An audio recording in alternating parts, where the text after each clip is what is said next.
So our presentation is a bit different from the ones that have gone before in this session, because we're actually working, we're not reviewing other people's work. This is our work. And every year when we come to EVA, we hope to present, and we have done for the last few years, an update of our project. So I'll just, so where we are today, and this is what we're going to talk about. Right, oh, we have a slide, fantastic. Okay, so I'm Maureen Kendal. This is... Hello, my name's Arden Hume-Beeman. And I'm Fion Gunn. And we are 3 out of 9 Amaze artists in our collective. Well, if we call up the next slide, that would be great, because we're going to have a, so this is some of the work that we do, and we've all got very diverse practices. We all do different stuff. So that's been a challenge, but it's also been an inspiration to us, because we have to interface in really complicated ways. Just going to show you a very short film where it's a bit more animated than just the static images.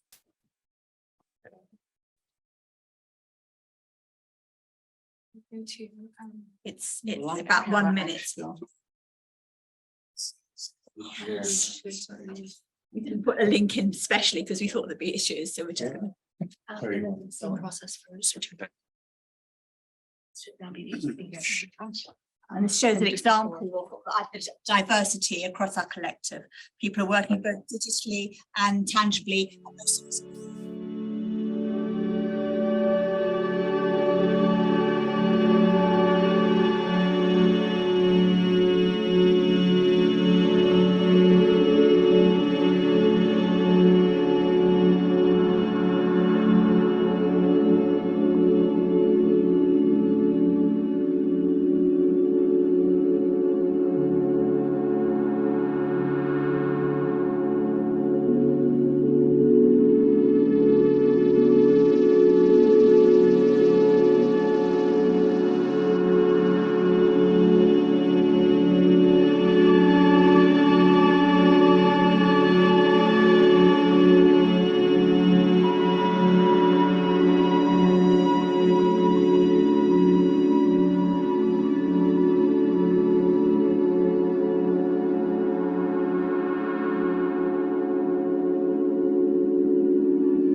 And actually, Arden is going to talk about other work that we're doing, because we're involved in a number of projects, and we've gone to Zoom. And he's going to fill in, because we've got digital projects and we've got actual physical projects on the go at the same time. So multitasking. So I think one of the things that the Maze Collective has been working on is virtual world hubs and mechanisms by which audiences and participants can also collaborate, and how artists can collaborate together in these virtual worlds. So I don't know, Maureen, if you'd like to talk a little bit about the kind of challenges that you guys have experienced. So this year there've been 4 main challenges. Firstly, we've got 8 of our artist developers building in Unity to create a virtual world integration, and we are working from different countries on different platforms. So we're developing a bespoke design, development, schematic framework, and some working methods, which we can talk about later. And we're also working with community and research partners on different sites, namely Liverpool, Deptford, and so on. We are very interested in understanding the requirements of traditional heritage settings for the cultural institutions, because as we heard today, there's the places where people are going to experience some of the AR and different kinds of applications, and we're interested in how we engage the public. So I'm going to ask you, Arden, about your prior experience. So I've been working quite a lot in the traditional heritage setting. So I've been working a lot with museums, and actually, to be quite honest, I think a lot of the digital issues that have been appearing today are some of the typical challenges, to be quite honest. Getting the technology to work in a way that's engaging and not demoralizing. I think is actually a huge hurdle to overcome for a lot of audiences. And but generally speaking, yes, we're kind of working on some of the challenges tend to be upskilling. And we talk about digital literacy, but actually 3D digital skills and kind of more advanced kind of virtual skills. So yeah. I just want to take us to ask Fion, just keep that. What is this image? Because, you know, how do we read this image? So it's actually an view of a landscape that I created in Tiltbrush. I work a lot in VR as a making tool. And so it's a virtual forest. And so this is the aerial view of it. And it appears, this forest of transformation appears regularly in my work. And so we've been kind of dealing with quite a few we've been working on some collaborations. So do you want to... We have, and actually we're collaborating with the Virtual Engineering Centre in Liverpool. And that came about because I had an exhibition in Liverpool last year for 5 months at the Victoria Gallery and Museum, during which time Arden was working on 3D scanning my artworks, which have then become an app as well, which I'll ask all of you to download afterwards if you can bear it and maybe review it and do all kinds of stuff. And so that was an important introduction and helped us to move on. So if you would like to describe, Arden, how artists work with institutions and what are the kinds of difficulties you see us facing?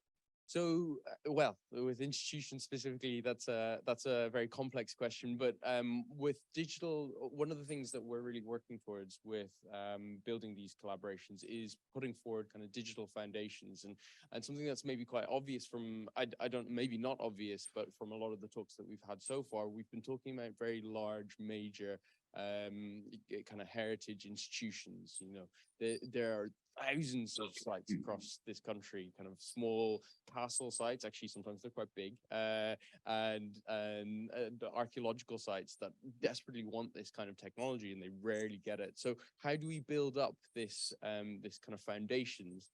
And so this is where we've really been looking at kind of bringing in kind of thoughts about digital archiving, what that means for your run-of-the-mill kind of small museum, incorporating kind of digital innovations, and really getting them to work in a way that people can use digital augmented technologies in a considered way. So I thought I quite liked that earlier we were talking about how people are hijacking maybe kind of digital exhibitions.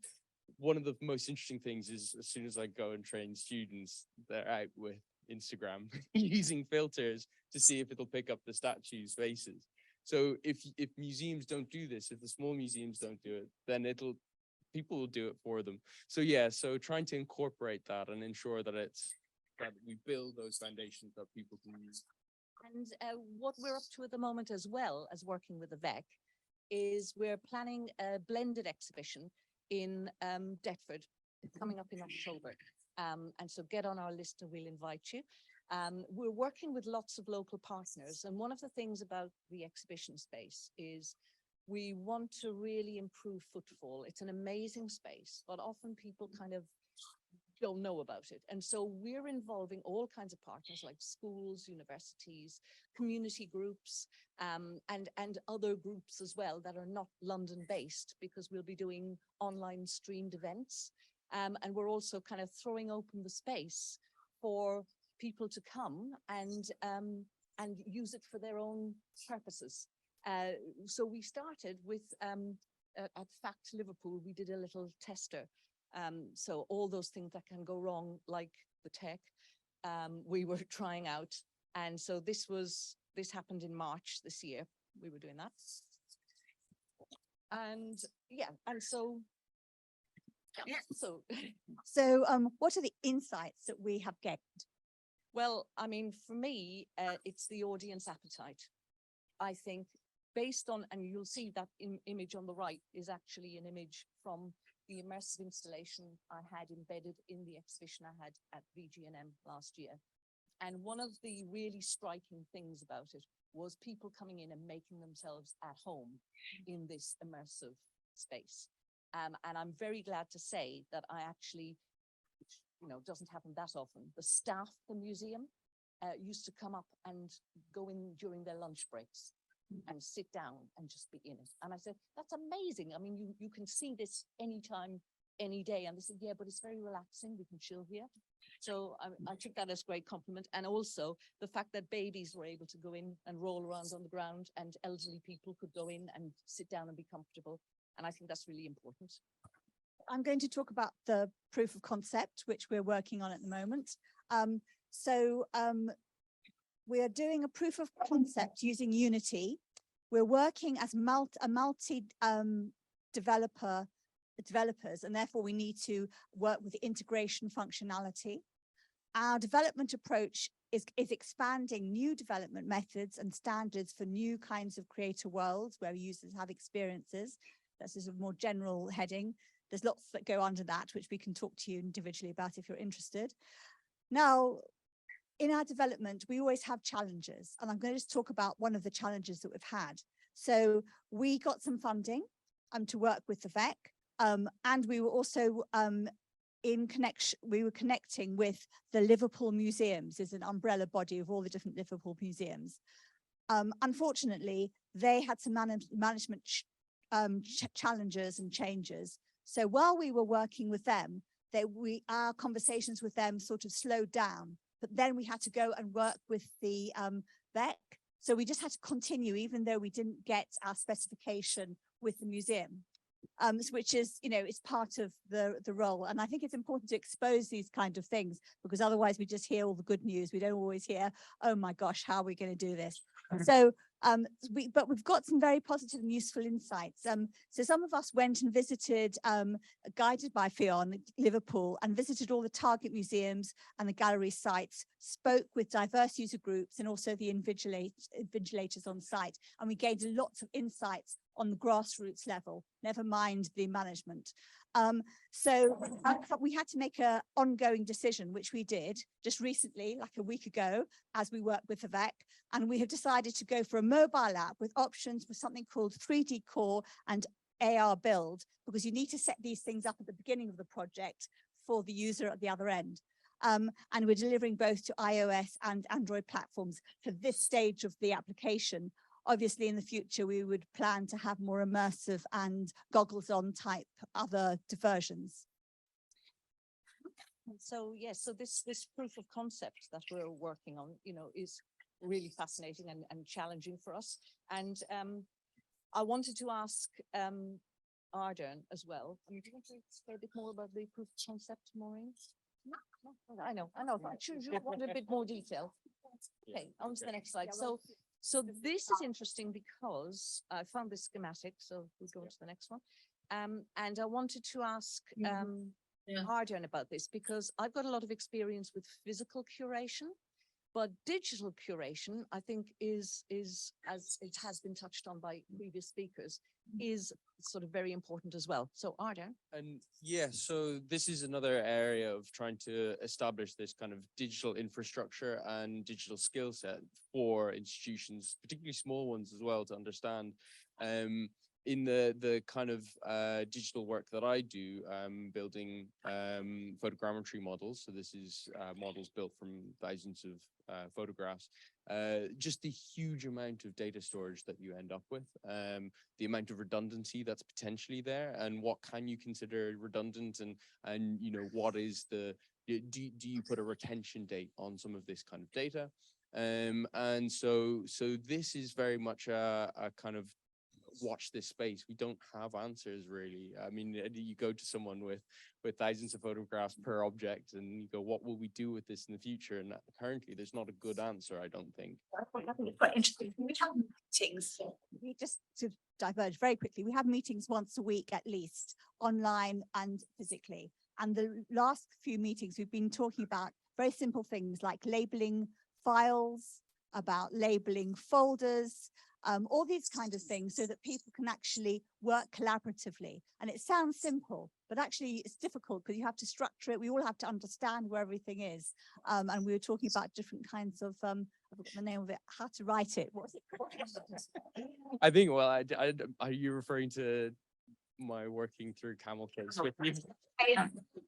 I mean, from the smallest thing for artists who aren't familiar with maybe digital concepts of how you might naming conventions. I mean, that might sound unbelievably bitty, but when you're suddenly working with lots of different museums, how are you going to bring in understandings of, well, I think you gave a good example of you started working with 50 artists and no one was giving you the photographs of their work with their name in the name of the file of the photograph. Terrible. I mean, that sounds unbelievably simple, but it is actually a very serious consideration for a lot of museums. Precise, yeah. So this digital curation, what you always have to remember when you're producing data and when you're managing data and curating data is that you have to guide the creators of the data through it yourself often and reminding yourself in the future, but also someone for Egypt's going to come along later and have to look at your data and understand it. And so how do you guide them through it? And I think, Graham, you had some really interesting points about having bits of notes and which one's the most important one. Well, when we're beginning to produce as much data as we do in a virtual environment, how do we do that? So yeah. Yeah, so how we're evolving, I mean, all kinds of stuff. So you'll see one of the pieces over there, hidden by the pillar, I can't see it now, Shoran Jiang. She has made an actual artwork and you can use an app and see it in 3D. So very much like the sort of mini car thing. In the center are kids having done a workshop down in my immersive space at the exhibition, running around like maniacs. It was fabulous. And on the right, we've got Nazia Pervez. And for some reason, oh my God. Yeah, sorry. Yeah. So, no, it got moved down the line. Anyway, so that's Nazia's work. She's working with a school in Deptford and using AI to transform images that the kids have taken of the Deptford local area and given feedback on it. And just an aside, I think it's quite interesting working as a collective because other people are supporting other artists when they can't be there and so on. So we're working very collectively, even though it's their project, we are in a supportive mode for that. I think also what's very important when we're talking about institutions and artists is that, all these spaces, whether it be Tate or the Barbican or whatever, what you've got is an institutional layer which mitigates the space that is shared by audiences and artists. And I personally would like to see that layer limited.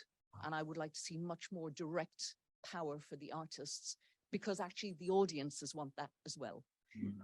So we were looking at the certain issues around, what kind of art we're producing. And so permanence, like the sort of digital curation is also an issue. Are we making artworks to last forever? Do we want to make artworks that last forever? How do we memorialize things? That's contentious. Yes, so if we move on to the next space. So, there is great appetite for that dynamic experience. This is Illusionaries in London. And people kind of really enjoy that. And it's fun and it's entertaining. I think this is something that people forget, that actually people like entertainment and art is a great way of entertaining. So here we've got 3D scans, and it was Arden who led the photogrammetry team in Liverpool that developed this app. So arrivals, departures, and I'll have to show you the icon because otherwise you'll get all the kind of timetables from airports and all of it. But one of the things when we're talking about mitigation of spaces, so, I went to Venice, of course I had to play with my AR pop-up, it was brilliant. This is a little girl who just loved the idea of posing with the actual artwork and the AR pop-up. Took a photograph of it, sent it to her mum, she's got that. But the other thing is, I went into Tate's and I think, I'm quite old now as an artist and I do feel very excluded from many top galleries and spaces. And I thought, I want to give myself an exhibition at Tate. So I just went and took loads of photographs of various people posing with my artworks there. The security guards joined in as well, which was brilliant. And I think we need to do this as artists. You know, these are our spaces. The next one, I think. And yeah. so- Okay, so, yeah, as we said, we're in Deptford the whole of October, except for Mondays and Tuesdays. And at the APT Gallery. Please speak to us because there's opportunities for you, all of you guys, to get involved in just different ways. We've got panels and so on. And we are collaborating and we're seeking collaboration with the gaming industry so we can take our prototype and develop it further. And we've spoken before, we've got collaborative partners who are artists, audiences, cultural institutions, and community groups such as writers and musicians. Can I just say as well, thank you to Arts Council England that gave us the grant for the APT project. I mean, it was really great. It was a very, very strenuous process, but it was worth it. And also for the, I think it's LC, what's it in Liverpool? CR4. Thank you, I can never remember. Actually, you know, Liverpool City Region 4. Yes, so from it's some money from the government to do the prototype. Thank you. Thank you very much. I think this is, yeah.